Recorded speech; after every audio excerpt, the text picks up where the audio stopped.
Welcome back to The Charismatic Voice.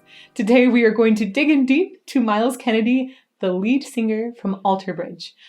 I got to hear Alter Bridge for the first time on our patron playlist, and I was listening to them performing Blackbird, and I was just like, whoa, who is this guy? He's amazing. So I knew that I absolutely had to hear him on the channel. This will be my first time getting to actually analyze his voice, so I'm really excited. I have since actually heard a couple of students perform Blackbird, so that's really cool. It's nice to know that he's very inspirational, and I want to know a little bit more about why. So, we are going to be taking a look at their song, Watch Over You. This was composed by Myles and bandmate Mark Tremonti. He was in the band Creed before joining Alter Bridge, FYI. And this song, I understand, is an oldie but goodie for Alter Bridge. It'll be my first time hearing it. And we did decide to do the acoustic version so that I can listen to all of the vocal details from Myles. Let's get to it.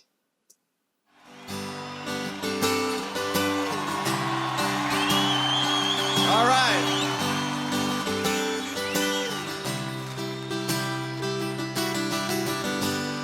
I want to see all those cell phones in the air. Yeah.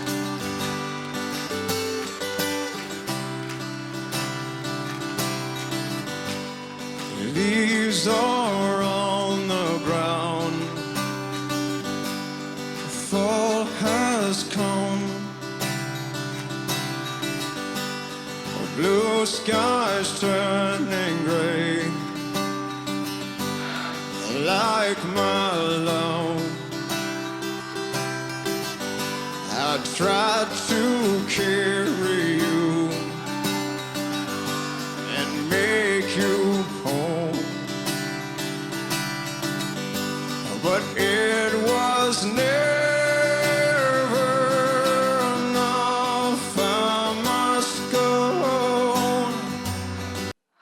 He has a lot of really beautiful natural timbre.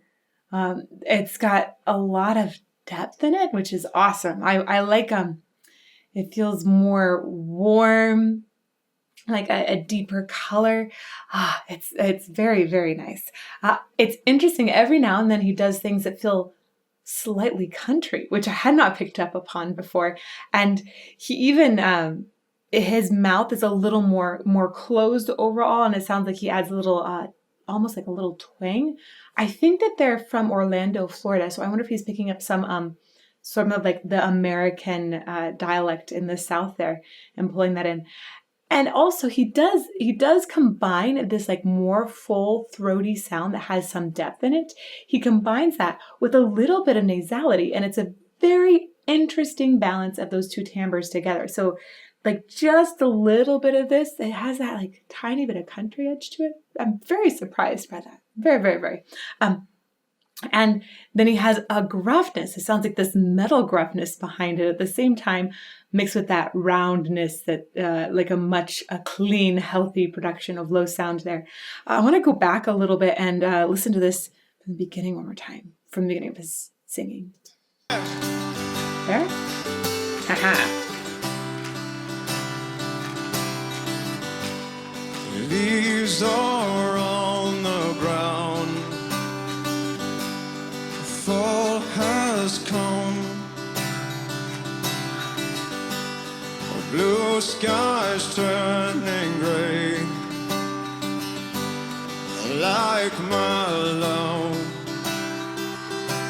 I like these words a lot. Leaves are on the ground. Fall has come. Blue skies turning gray, like my love. It's a really good setup. So it sort of takes this environmental thing and then draws a parallel essentially between the person's feelings. I like the storytelling also follows that. It feels like it's been drawn in. Definitely digging that. His voice sounds like it has a lot of power available. This is like just medium, maybe medium soft sort of dynamic for him at this point. It sounds like he has a lot more to give. So let's keep going. I tried to carry you and make you home, but it was never enough. I must go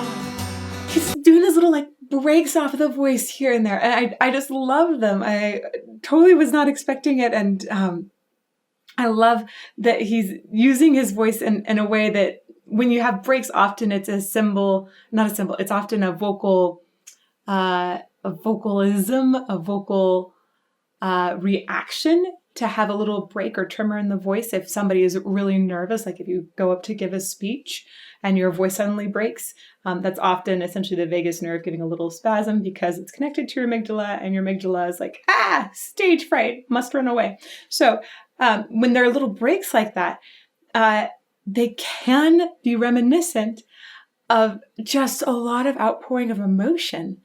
And I like the way I hear little bits, they're peppered in different ways here, and it's fascinating to hear them. And I wonder if he was using them specifically to add that little bit of extra emotional layer. It's really cool. And who is gonna save you when I'm gone? And who watch over you Wow. when I'm gone? That is beautiful. Wow. Who's gonna save you when I'm gone? And who watch over you when I'm gone? I'm going to listen to that one more time. It's this upper range in his voice. He's definitely going to a different vocal register. It sounds like he's going to a falsetto that's been really nicely developed to me, but there's so much power in it. It's just like an effortless power even, that I wonder if maybe he is using a head voice, but the timbre of it makes me think, it's probably a little more falsetto. So I'm going to listen to this a few more times. Enough, I must go. And who is gonna save you when I'm gone? That's nice. And who watch over you when I'm gone? I think that is essentially falsetto, but probably very reinforced at that point. Or if he was in head voice, he would have essentially tried to mix it a little bit more to add some elements to sound more like falsetto. The ease of it and the way it sounds like it's coming from above, especially flipping on an ooh vowel. Ooh vowel tends to be a great vowel for a person to flip to falsetto in. But it's really nice. I love the way that those two registers go together, and the longing that I hear in the falsetto as well, or the upper register. Oh, it's really lovely.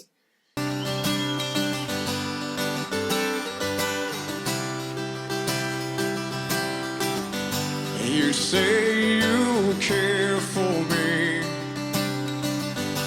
but hide it well. How can you love someone not yourself? And who is gonna save you when I'm gone? And who watch over you when I'm gone?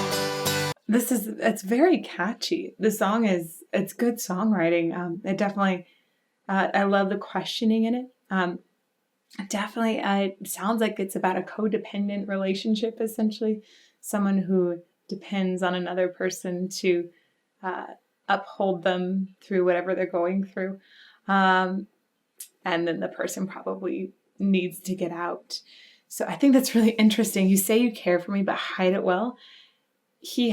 When he goes into the verses, he has a little more almost like snarl. I noticed he did have a little lip pull at one point to like bring in a little extra resonance here.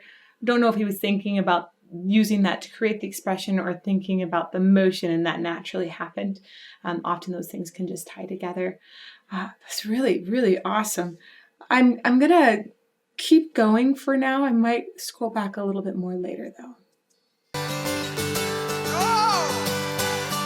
Oh!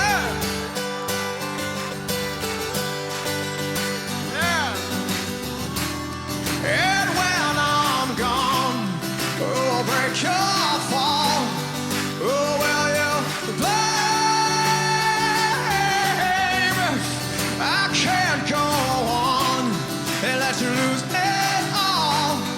More than I can take. Oh, ease your pain. Ease your pain. Wow, that had some laser on top. So I definitely think that the who is going to be falsetto in his voice. After hearing this section, and then hearing him take his full modal register, meaning the register that is primarily mixing CT and TA or cricothyroid and thyroretinoid muscles. There are different mixes of those that constitute chest voice and head voice.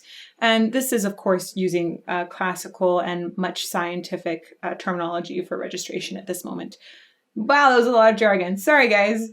I often don't do that much at once. Anyhow, so it's very interesting to hear him get up in that belting range where he's taking the modal voice, which is like your speaking voice, and essentially tossing it higher. So not flipping to that spot that feels like high floaty, not necessarily talky voice. And when he tosses it up there, I love the way he is lasering. It doesn't sound like he's going into like a swallowed sound at any point. He keeps it really far forward. It almost sounds like he even gets an additional bit of laser and focus on that top in his belt. Whereas that's often a little easier to focus when you're lower. And when it gets up to the top, it becomes a little bit more of a struggle bus to try and get it to go through the same spot. Let's go back to here-ish. No, here.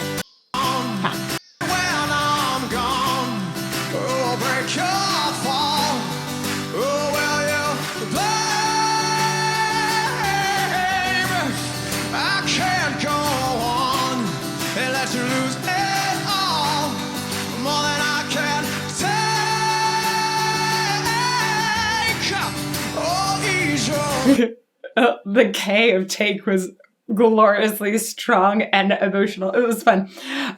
Notice the way he plays with hey. That's an A. It's a diphthong on top. And because it's A and E, these are two very forward vowels, essentially. They can be very useful and getting some extra bit of laser there. And you'll notice the mouth shape. It looks like he is using that to really get to like an extra ringy spot that just sounds and probably also feels really good. Let's go back and listen to that. And let you lose it all, more than I can take. Oh, ease your pain. Loved the expression in those two phrases. Ease your pain. He definitely pulls off of that more condensed and powerful sound and brings in a little more fluffy air. Ease your pain. It sounds like it has a lot more care in it and sympathy, and then he even lets a little extra vibrato fall in there, which made it feel more vulnerable and like hurt, essentially. Listen to that again. Oh, ease your pain. And again, that little bit of break in there was really nice. Really, really nice. We'll listen to that one more time. More than I can take. Oh, ease your pain. You ready to sing this with me? Here we go.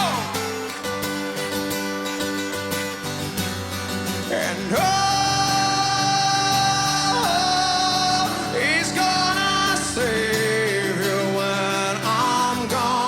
so exact same notes as the first two choruses, but in full voice now. So the first was definitely flipping over to the higher register, and this is essentially keeping it in the middle, the modal voice register, which includes chest and head. And watch over you, yeah. And we'll give you strength when you're not strong. Oh, watch over you when I've gone away. I loved his little smile at the end. Oh, that was really beautiful. Was that the end of the song? That might have been the end of the song. I love the way he smiled at the end. Gone away. It's like a freeing. People can absolutely hear it in your voice when you smile. You know, it changes the vocal tract. It's so interesting how any emotion a person has, if you let that emotion flow over you a little bit, we have natural muscles that will just shift essentially to express that. Things like a smile, that shapes your vocal tract and it changes your timbre. So often we can approach it from an outside in or inside out kind of deal where you think, oh, well, I want a little more snarl in the sound. So I'm going to maybe raise my lips. But then you think, well, if I just like get really mad at somebody and I snarl, they would do the same thing. So inside out, outside in approach. And then there's always little things that maybe don't feel natural that could lead to some vocal disasters along the way. Those you probably need to fix with voice training. But that all being said, the way the smile changes his timbre at the end, it's a little detail, but it's just really, really lovely. Let's listen to that. Watch over you when I've gone away. Is that really the end? No. Okay, good. Snow is on the ground. Winter's come. You long to hear my voice, but I'm long gone. Thank you so much. Oh, I like this performance a lot. The ending section here, he's good at having more subtle emotions. So it almost sounds relieved at the end when he talks about the snow is on the ground. And then there's a moment in there where it sounded a little more angsty. I bet that he thinks more about that inside out approach. I'd be really curious to ask him actually. Where does that source of emotion come from? And does he think about affecting a voice in a certain way? Let's listen to this ending again. Watch over you when I've gone away. Smile. Huh. Snow is on the ground. Winter's come. You know, that sounds like there's a little acceptance and more peace at this moment in his voice. You long to hear my voice. And then notice he added a little, so the first part had what I call more of a pure tone. It probably had a little more of the cricothyroids activating, which means it has a little bit of a lighter sound, a little more like top-down approach at that point. And then he adds a little bit of weight and a little more compression. That would be having a little more TA or thyroretinoid muscles that are activated here. And it sounds like it adds a little more body and a little more angst as well. But I'm long gone. Listen to that one more time at the very end here.